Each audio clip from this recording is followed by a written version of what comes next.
Guys, panoorin nyo kung gaano kahirap yung pinagdadaanan ni Doc Willie ngayon.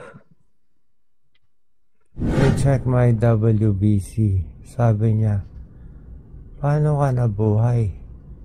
Your WBC is 0. If I do not put out this video, I will just die. The news will be Doc Willie died one day. Laki ng pinayat ni He Doc did Willie, not tell guys. his followers. He lied to his followers. I owe it to the Filipino people, to be honest to them. I owe it. Mahal na mahal na mahal na mahal na mahal na mahal na mahal na mahal ko kayo po lahat. I think I got all this pain from negative thoughts, negative emotions, from all the hurt, from all the bashing I got from the 2022 vice presidential campaign. I got so many bashing. If you pray for me, niya pala yun, guys, yung mga bash sa kanya. If you keep on bashing me, I think I will die. Hindi nyo naiintindihan kado ko kayo kamahal. Bawat takbo ko para po sa inyo, hindi para sa akin. Anong ginawa nyo? Sakit talaga para sa kanya yung mga bash. Sumaba sobrang loob ko.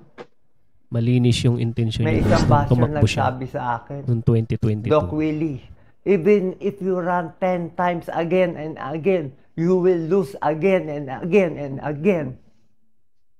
What did I do to you? Why do you hate me so much? I saw my mom. My mom died. Nandun siya. Tinukuhan na niya ako eh.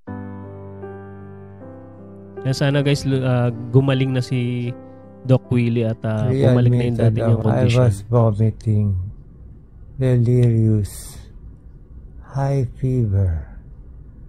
They check my WBC. Sabi niya, paano ka nabuhay? Your WBC is 0.